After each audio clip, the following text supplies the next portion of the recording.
everything he's found. If she is bad, he can't see it. She can do no wrong. Turn his back on his best friend if he put her down.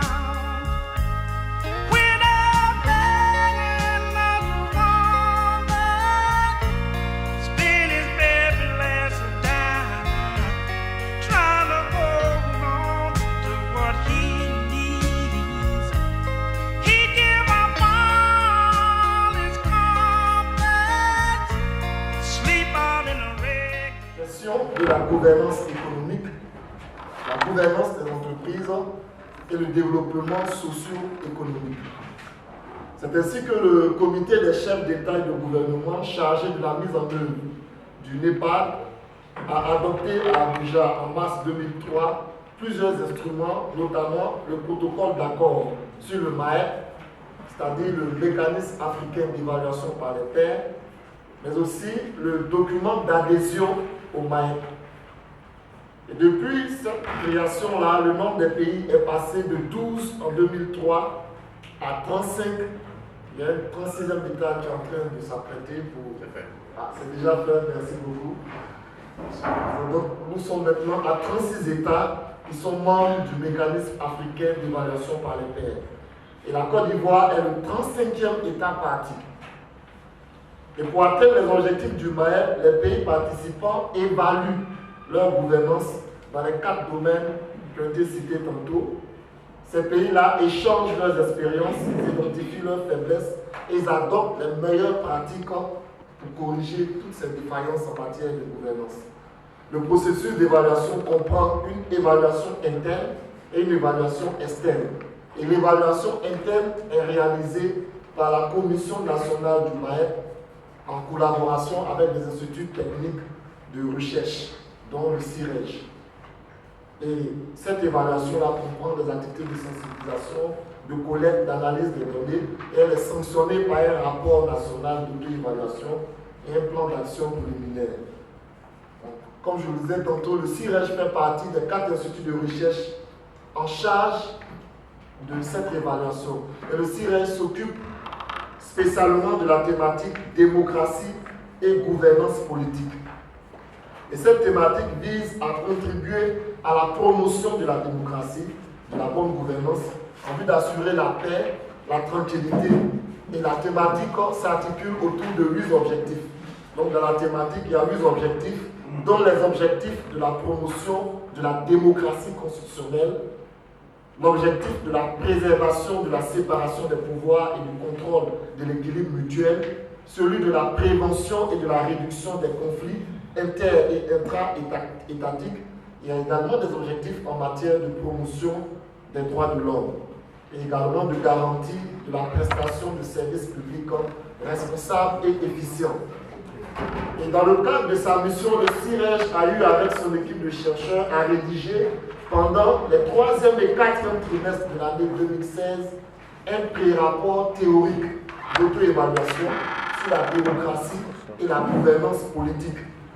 Ce pré-rapport a été réalisé sur la base de recherches communautaires qui se sont appuyées sur diverses sources, notamment des tests juridiques, des rapports nationaux et internationaux, des écrits scientifiques relatifs à ces différents objectifs-là. Également, ce pré-rapport a tenu compte de l'évolution du contexte politique et institutionnel de la Côte d'Ivoire, notamment le passage à la Troisième République. Dans sa structuration, ce rapport s'est appesanti sur les avancées majeures en matière de démocratie et de gouvernance politique, en relevant notamment la mise en place d'un corpus juridique interne au diapason des corps des normes en matière de gouvernance démocratique et la création de plusieurs structures administratives et institutionnelles dont le but est de renforcer la transparence dans l'action et la gestion publique. Le rapport a soulevé des problèmes majeurs en matière de gouvernance politique en dépit des avancées constatées. C'est le cas de l'effectivité du transfert des compétences en matière de décentralisation, des faits de corruption reprochés à certains services publics, le cas de l'exécution des décisions judiciaires qui se heurtent encore à des retards ou au mauvais vouloir, voire même à des refus de certaines autorités administratives.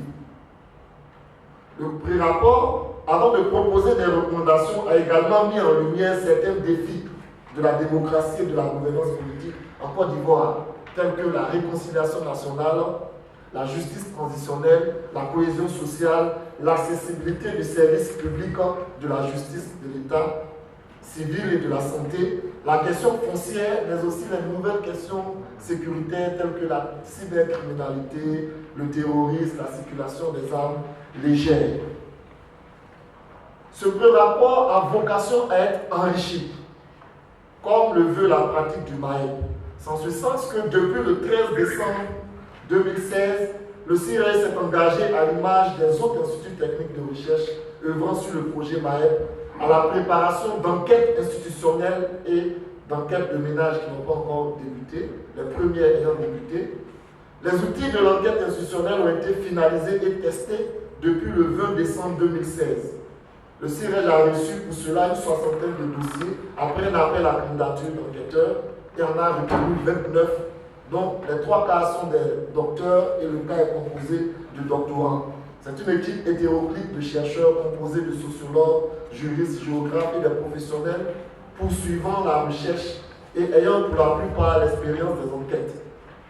Ces personnes qui ont été recrutées ont suivi une formation le jeudi 22 décembre 2016 avant d'être envoyées sur le terrain pour la collecte des données. Et ces enquêtes institutionnelles du CIRES ont effectivement débuté le jeudi 11 janvier 2017 et ont porté sur au total 104 structures, dont des services publics, des organisations non gouvernementales, des organisations internationales, la presse, les partis politiques, les syndicats, des représentations diplomatiques. Et la résolution des conflits en Côte d'Ivoire.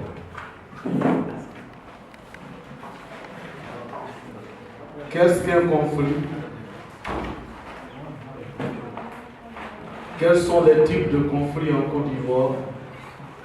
Comment est-ce qu'on les a gérés? Quel a été le mécanisme de gestion de ces conflits en Côte d'Ivoire? C'est de tout cela va nous parler le professeur Kwasi Yao, professeur en histoire des relations internationales, directeur de la recherche à la chaire UNESCO pour la culture de la paix. Mais avant de lui passer la parole, je vais décortiquer un peu le thème. Un conflit, divergence de point de vue, d'idées, de position. Cette divergence de point de vue, d'idées, de position et autres se passe toujours autour de quelque chose, autour d'un objet. Il a une dimension spatio-temporelle, c'est-à-dire se passe toujours à un lieu et dans un temps donné. Il y a conflit entre deux ou plusieurs entités. Il y a divers types de conflits. Conflit pour des besoins pratiques, conflit d'intérêt, conflit de valeurs, conflit par rapport à des inégalités sociales et à des rapports de force, par rapport à des confusions de rôles. Rôle des conflits, rôle de régulation sociale, rôle de réaffirmation de la loi, rôle de construction de relations plus justes. C'est, je crois, un peu de tout cela que le professeur Kwasi Yao va parler. Professeur, je vais vous laisser la parole pour votre intervention. L'assistance, saluer le grand frère, le professeur Ouname, que je retrouve toujours avec plaisir. Et je voudrais lui dire que c'est avec un plaisir, je dirais même illimité, que j'ai lu sa contribution lors du débat constitutionnel. Et j'ai apprécié le fait qu'il se soit présenté comme le professeur que j'ai toujours connu, et non pas l'homme politique. Et je pense que les autorités auraient pu, en faisant la part des choses, prendre vraiment en compte les remarques et suggestions qui ont été faites par le professeur de droit et non l'homme. Je vais dire que j'ai conservé cette opinion précisément. Alors, je voudrais remercier également les organisateurs de cet atelier. J'ai déjà entendu parler du mécanisme d'évaluation par le pairs, mais j'avoue que c'était très éloigné de moi. C'est une dimension du Népal. Pour moi, c'est quelque part à Addis Abeba ou en Nairobi ou en Afrique du Sud. Et je n'avais jamais pensé voilà, que ce serait si près de moi. C'est un thème qui est vraiment vaste. Donc, quand j'ai vu, j'ai eu peur. J'ai dit, mon Dieu, stratégie de résolution et de prévention de conflits en Côte d'Ivoire. Comment on peut traiter un tel sujet? Mais on va essayer autant que faire se peut d'aller à l'essentiel. Alors, pour l'introduction, je vais aller droit au but. Je vous ai parlé des salariés des universitaires. Alors, donc, le sujet, c'est la stratégie de résolution et de prévention des conflits en Côte d'Ivoire. La Côte d'Ivoire, comme tous les autres pays du monde, connaît des conflits depuis la nuit des temps. Ça ne date pas d'aujourd'hui. Depuis que les hommes vivent d'ici cette terre, il y a des conflits. Ça a continué avant la colonisation. Pendant la colonisation, c'était contre le colonisateur lui-même, parce que c'était pas la force, l'impérialisme, comme on appelle colonial. Et la résistance en Côte d'Ivoire a été de plus longue, même en Afrique occidentale. D'ailleurs, ça nous a valu beaucoup d'ennuis, parce que nos ancêtres, les chefs indigènes, beaucoup ont été déportés en Mauritanie, au Sénégal, au nord du Congo, en Guinée, en Mauritanie. Beaucoup sont morts, et encore sont encore là. Et je pense qu'il y a à travailler pour qu'on puisse ramener au moins les eaux. Et puis, il y a eu les conflits de la Côte d'Ivoire indépendante sous le parti unique. Et puis, les conflits encore à partir de l'introduction du petit parti. Donc, l'histoire de la Côte d'Ivoire est une histoire qui comporte un peu beaucoup de conflits. Alors, donc, ce que nous allons faire, très brièvement, de façon assez pratique, c'est d'abord de situer le contexte de ces conflits et essayer d'en dresser une typologie. Ensuite, décrire de façon pratique la résolution de deux conflits intercommunautaires en Côte d'Ivoire, parce que c'est ce qui constitue un peu le gros des conflits fonciers. Et puis, dans un troisième temps, partager avec vous quelques réflexions sur les moyens de préserver et de prévenir les conflits en Côte d'Ivoire. Alors, concernant le contexte, il faut dire que dans le cadre du processus de sortie de crise, marqué par des actions de réconciliation et de reconstruction nationale, le gouvernement ivoirien s'est résolument engagé dans la consolidation de la paix et le renforcement de la cohésion sociale, pour rompre définitivement avec le climat de violence et d'insécurité qui gangrène nos villes et villages. Alors, de façon générale, il faut dire que les sociétés traditionnelles africaines, et surtout ivoiriennes, ont toujours une pratique de gestion et de prévention des conflits basée sur les systèmes de grandes réunions publiques, vous voyez ces grandes assemblées de villages sur l'arbre à palabre, ou dans la cour royale, au cours desquelles les litiges étaient discutés avant d'être tranchés par le chef du village, le chef du canton ou le roi. Le recours à certaines pratiques lors de ces séances, telles que les alliances interethniques et les parentés à plaisanterie, ont longtemps favorisé le maintien d'un cadre de coexistence pacifique au sein des communautés elles-mêmes et entre les différentes communautés. Toutefois, la mutation des sociétés traditionnelles africaines, sous l'influence des facteurs dits modernes ou démocratiques, n'a pas toujours permis de sauvegarder le recours systématique et même l'efficacité de ces méthodes dites traditionnelles. Je pense d'abord à la colonisation, aux effets de la crise économique, aux problèmes liés à la construction de la démocratie, au dynamisme démographique, la forte migration, etc., qui ont induit de nouveaux types de conflits en Côte d'Ivoire. Et ces conflits qui sont nés donc de ces facteurs-là constituent de réelles menaces sur la stabilité sociale, politique et économique de la Côte d'Ivoire. Donc il urge d'y trouver des réponses urgentes.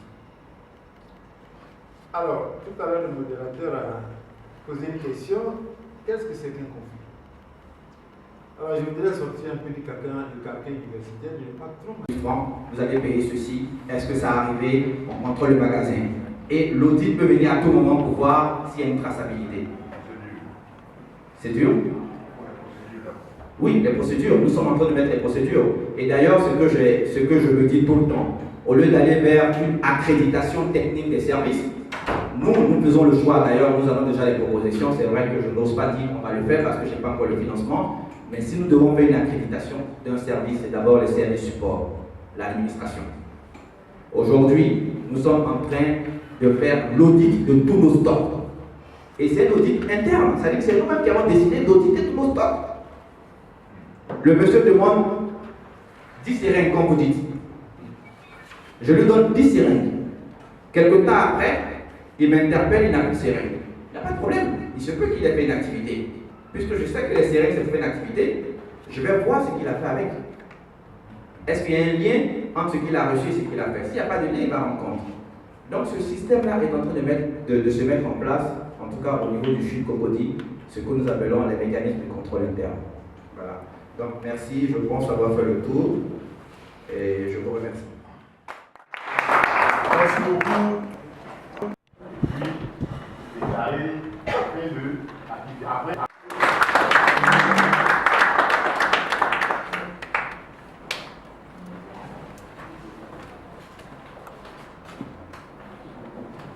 Je voudrais présenter l'équipe du comité scientifique autour de moi et on va présenter rapidement le rapport.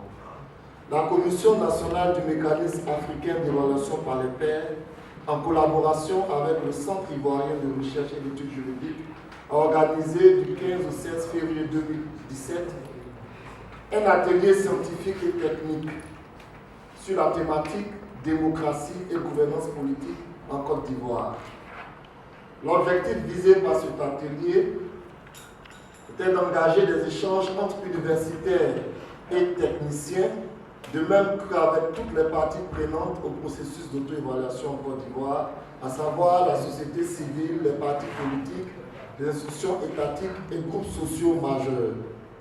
De façon spécifique, il s'agissait d'engager une confrontation entre la lecture théorique et les apports techniques des groupes majeurs intéressés par le processus, de recueillir le fruit de réflexions sur différentes thématiques en rapport avec la gouvernance politique et l'état de droit en Côte d'Ivoire, de produire un rapport qui synthétise l'ensemble des communications et des échanges.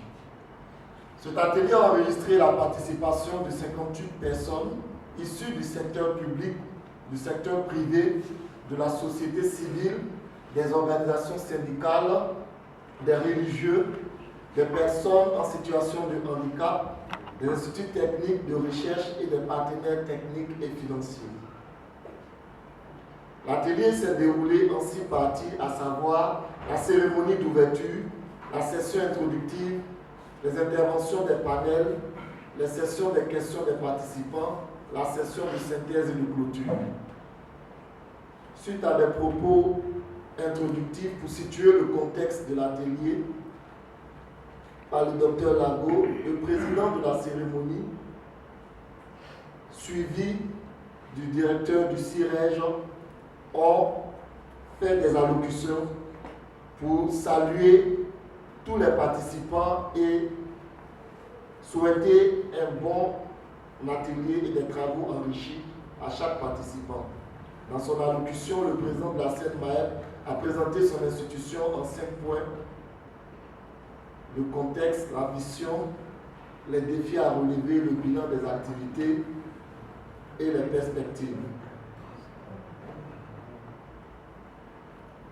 Il a indiqué que le mécanisme africain d'évaluation par les pairs a pour objectif d'encourager l'adoption des politiques standards et pratiques qui conduisent à la stabilité politique, à la croissance économique forte, au développement durable et à l'accélération de l'intégration économique sous-régionale et continentale.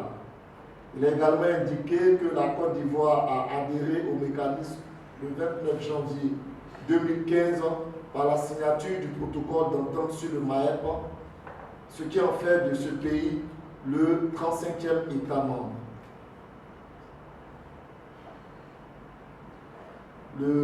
directeur du CIREJ, a remercié tous les participants pour leur présence à l'atelier et a souhaité que ces travaux contribuent à enrichir tout ce qui avait été déjà précédemment fait dans le cadre de ses activités et de sa mission du MAEP.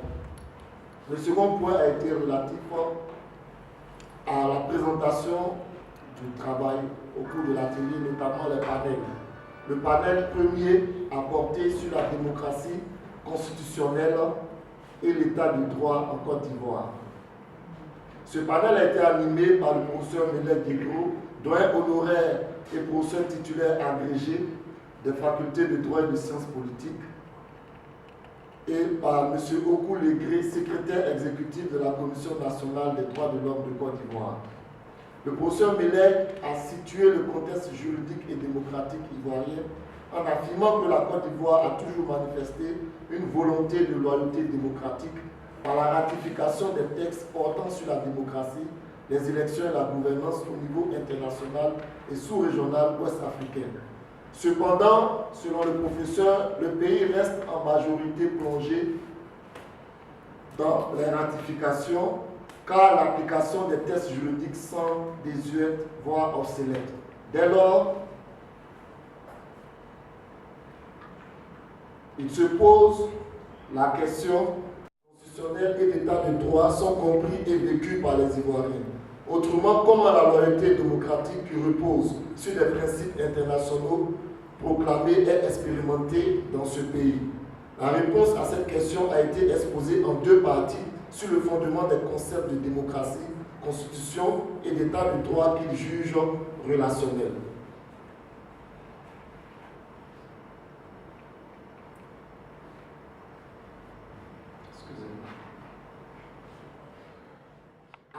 De la Commission nationale des droits de l'homme, le secrétaire exécutif de cette institution a identifié les élections, la justice, la sécurité, les lieux de détention, la liberté et le droit à l'information comme des indicateurs rendant compte de la gouvernance et de l'état du droit. Il a noté aussi la désaffection des populations à la participation des élections qui, selon lui, est conflictuelle tant chez le politique que chez le praticien. Selon lui, la justice doit être juste et pouvoir rassurer la population. Mais en Côte d'Ivoire, les modalités de saisine des juridictions, l'accessibilité de la justice, le ratio juge-population met en cause le fonctionnement et l'existence de la justice dans ce pays. Au niveau de la sécurité des personnes et des biens incombe à des forces de défense et de sécurité qui fonctionnent à partir